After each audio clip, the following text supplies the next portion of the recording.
ಬ್ಲಾಗ್ಸ್ಗೆ ಸ್ವಾಗತ. ಇವತ್ತು ನಾನು ಸಂಜೆ ಏನೇನು ಮಾಡಿದೆ ಅಂತ ತೋರಿಸ್ತೀನಿ ನೋಡಿ. 6 ಗಂಟೆಯಿಂದ ನಾನು ನೋಡಿ ಎಲ್ಲ ಕೆಲಸ ಮುಗಿಸಿ ನೋಡಿ ಒಳಗಡೆ ಎಲ್ಲ ಅಡುಗೆ ಮನೇಲಿ ಪಾತ್ರೆ ಎಲ್ಲ ತೊಳೆಯೋದಿತ್ತು. ಪಾತ್ರೆ ಎಲ್ಲ ತೊಳೆದ್ಬಿಟ್ಟು ಅಡುಗೆ ಮನೆ ಕ್ಲೀನ್ ಮಾಡಿ ಹೊರಗಡೆ ಹೋಗಬೇಕಿತ್ತು. ಎಲ್ಲ ಕ್ಲೀನ್ ಆಯಿತು, ಮನೆ ಎಲ್ಲ ಕ್ಲೀನ್ ಆಯಿತು. ಒಂದು ಬ್ಲೌಸ್ ಕೊಟ್ಟಿದ್ರು, ಮಧ್ಯಾಹ್ನನೇ ಹೊಲ್ದು ಇಟ್ಟಿದ್ದೆ ನಾನು. ಎದುರುಗಡೆ ಮನೆ ಅಂಟಿದ್ದು ಸ್ವಲ್ಪ ಟಾಪು ಕೊಟ್ಟಿದ್ರು, ಅದಕ್ಕೆಲ್ಲ ಸ್ಟಿಚ್ ಹಾಕಿ ಹೊರಗಡೆ ಹೋಗಿ ಬಂದೆ. ನಾನು ಸುಮ್ಮನೆ ವಾಕ್ ಆದಂಗೂ ಆಗುತ್ತೆ, ನೆಟ್ಕೊಂಡೇ ಹೋಗಿದ್ದೆ ಸ್ಮಾರ್ಟ್ ಬಜಾರಿಗೆ. ನೋಡಿ ಬಂದೆ. ನನ್ನ ಮಗಳು ಮನೇಲೇ ಬಿಟ್ಟೋಗಿದ್ದೆ, ಅವಳು ಓದ್ ಕೇಳೋದಿದೆ ಅಂದ್ಲು ಬರೆಯೋದು. ಅವಳಿಗೆ ತಿನ್ನೋಕ್ಕೆ ಸ್ವಲ್ಪ ಐಟಮ್ ತರೋಣ ಅಂತ ಹೋದೆ. ನಮ್ಮ ಯಜಮಾನ್ರು ಅಂಗಡಿಗೆ ಹೋಗಿದ್ರು. ನೋಡಿ ಇದೆಲ್ಲ ಆಫರ್ ಇದೆ, 50 ರೂಪಾಯಿದು 33 ರೂಪಾಯಿ. ಇದು ಕಮ್ಮಿ ರೇಟ್ ಇದೆ ಇವಾಗ.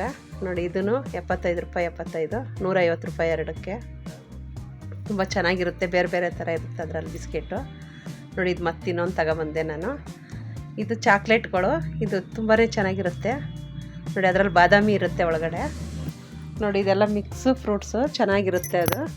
ನೀವು ಹೋದರೆ ತಗೊಬನ್ನಿ. ಒಂದೊಂದು 100 ಗ್ರಾಮ್ ತಗೊಬಂದೆ ನಾನು ಅಷ್ಟೇ. ನೋಡಿ ಒಂದು ಐಸ್ ಕ್ರೀಮು ಬೇರೆ ಥರಕ್ಕೆ ಹೋಗಿದ್ದೆ ನಾನು, ಎಳ್ನೀರ್ದು, ಅದು ಸಿಕ್ಕಿಲ್ಲ. ನಂದಿನಿದೆ ತಗೊಬಂದೆ. ಫ್ರಿಜ್ಜಲ್ಲಿ ಇಟ್ಟಿದ್ರೆ ಯಾವಾಗಾದರೂ ತಿನ್ಬೋದು. ನೋಡಿ ಅವಳು ತಿಂತಾ ಇದ್ದಾಳೆ ಒಡೆದು. ಒಂದು ಪ್ಯಾಕೆಟು ಓಪನ್ ಮಾಡಿದ್ದಾಳೆ, ಎಲ್ಲವೂ ಓಪನ್ ಮಾಡಿ ಟೇಸ್ಟ್ ನೋಡ್ತಾ ಇದ್ದಾಳೆ ಎಲ್ಲದರಲ್ಲೂ ಒಂದೊಂದು. ಅದರಲ್ಲಿ ಮಧ್ಯದಲ್ಲಿ ಬಾದಾಮಿ ಸಿಗುತ್ತೆ ಒಂದೊಂದು. ನೋಡಿ ಇಷ್ಟು ಇದೆಲ್ಲ ತಗೊಂಡು ಬಂದಿದ್ದು ಇವತ್ತು. ಜ್ಯೂಸ್ ಮಾಡಿಕೊಡಮ್ಮ ಅಂತ ಹೇಳಿದ್ಲು. ನೋಡಿ ಅದನ್ನು ತಗೊಬಂದು ಜ್ಯೂಸ್ ಮಾಡಿಕೊಡು ಅಂತ ಹೇಳಿದ್ಲು. ಇದು ನೋಡಿ ಹಣ್ಣಾಗಿದೆ, ಅವತ್ತು ಪೇಪರಲ್ಲಿ ಮುದ್ರಿಟ್ಟಿದ್ನಲ್ಲ, ಇವತ್ತು ಹಣ್ಣಾಗಿದೆ ಅದು. ಎಲ್ಲ ತೆಗೆದ್ಬಿಟ್ಟು ನಾನು ಒಂದು ಬಟ್ಲಿಗೆ ಹಾಕಿ ಅವಳಿಗೆ ಬೇರೆ ನನಗೆ ಬೇರೆ ಮಾಡಿಕೊಂಡೆ. ಅದು ಕುಡ್ದಿದ್ದೆ, ನನಗೆ ಸ್ವಲ್ಪ ಕೋಲ್ಡ್ ಆದಂಗಾಗಿದೆ. ಅದು ಸ್ವಲ್ಪ ಥಂಡಿ ಏನೋ ಗೊತ್ತಿಲ್ಲ. ತುಂಬ ಒಳ್ಳೆಯದು ಬಟರ್ ಫ್ರೂಟು, ಆದರೆ ನನಗೆ ಯಾಕೋ ಥಂಡಿ ಆದಂಗಾಗಿದೆ, ಗಂಟ್ಲೆಲ್ಲ ನೋವಾಗಿದೆ ಸ್ವಲ್ಪ. ತುಂಬಾ ಚೆನ್ನಾಗಿರುತ್ತೆ. ಇದಕ್ಕೆ ಸ್ವಲ್ಪ ಹಾಲು ಹಾಕಿ ನಾನು ಜ್ಯೂಸ್ ಮಾಡಿಕೊಂಡೆ. ಅವಳಿಗೆ ಒಂದು ಬಟ್ಲಲ್ಲಿ ಸಕ್ಕರೆ ಹಾಕ್ಬಿಟ್ಟು ಅವಳಿಗೆ ಕೊಟ್ಟೆ ನಾನು. ಅವಳು ಬರ್ಕತಾ ಇದ್ಲು, ಅದನ್ನು ತಿಂದ್ಬಿಟ್ಟು ಬರ್ಕ ಅಂತ ಹೇಳಿದೆ. ನಾನು ಜ್ಯೂಸ್ ಕುಡಿದು ಇನ್ನೊಂದು ಗ್ಲಾಸ್ ಇತ್ತು, ಮತ್ತೆ ಕುಡಿ ಅಂತ ಹೇಳಿದೆ ಅವಳಿಗೆ. ಅದನ್ನು ಕುಡಿದು ಸ್ವಲ್ಪ ಹೊತ್ತು ಟಿ ವಿ ನೋಡಿಬಿಟ್ಟು ಕೂತಿದ್ದು.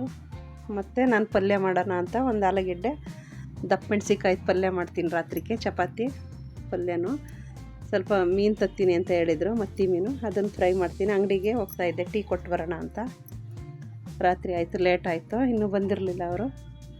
ಟೀ ಕೊಟ್ಬಿಟ್ಟು ಬರೋಣ ಅಂತ ಹೋದೆ ಅಂಗಡಿಗೆ. ಹಾಗೆ ಬಂದು ಸ್ವಲ್ಪ ಹೊತ್ತು ಫೋನ್ ನೋಡ್ತಾ ಕೂತ್ಕೊಂಡೆ. ನನ್ನ ಮಗಳು ಕೂತ್ಕೊಂಡು ಇನ್ನೂ ಬರಿತಾ ಇದ್ಲು. ನಾನಿಲ್ಲಿ ಮೀನು ತಂದರು ಅವರು, ಅದನ್ನು ಕ್ಲೀನ್ ಮಾಡಿ ಮತ್ತಿ ಮೀನು ಅದಕ್ಕೆ ಮಸಾಲೆ ಹಾಕಿದೆ, ಮತ್ತು ಚಪಾತಿ ರೆಡಿ ಮಾಡಿದೆ. ಹಂಗೇ ಮಾತ್ರೆ ಏನೋ ಬೇಕು ಅಂದರು, ಅದಕ್ಕೆ ಅಲ್ಲಿಗೆ ಹೋದು, ಮೆಡಿಕಲ್ಲಿಗೆ ಹೋಗೋಣ ಅಂತ ಹೋದು. ಸೆಟ್ರ ಆಂಟಿ ಇದ್ದರು, ಅಲ್ಲಿಗೆ ಅವ್ರನ್ನ ಮಾತಾಡಿಸ್ಕೊಂಡು ಇಲ್ಲಿ ಬಂದು ಮೆಡಿಕಲ್ಲಿಗೆ ಹೋಗಿ ಬಂದು ಮನೆಗೆ ಬಂದು ಊಟಕ್ಕೆ ರೆಡಿ ಆಗಿತ್ತಲ್ಲ, ಊಟ ಎಲ್ಲ ರೆಡಿ ಮಾಡಿಟ್ಟೋಗಿತ್ತು. ಇವಾಗ ನಾವು ಊಟ ರಾತ್ರಿ ಆಯಿತು, ಇನ್ನು ಊಟ ಮಾಡಿ ಇನ್ನು ಮಲಗೋದೇನೆ. ಟಿ ವಿ ನೋಡಿ ಊಟ ಮಾಡಿ ಸ್ವಲ್ಪ ಹೊತ್ತು ಎಲ್ಲ ರೆಡಿ ಆಯಿತು. ಊಟ ಆದರೆ ಇನ್ನು 10:30 ಆಯಿತು ಟೈಮು.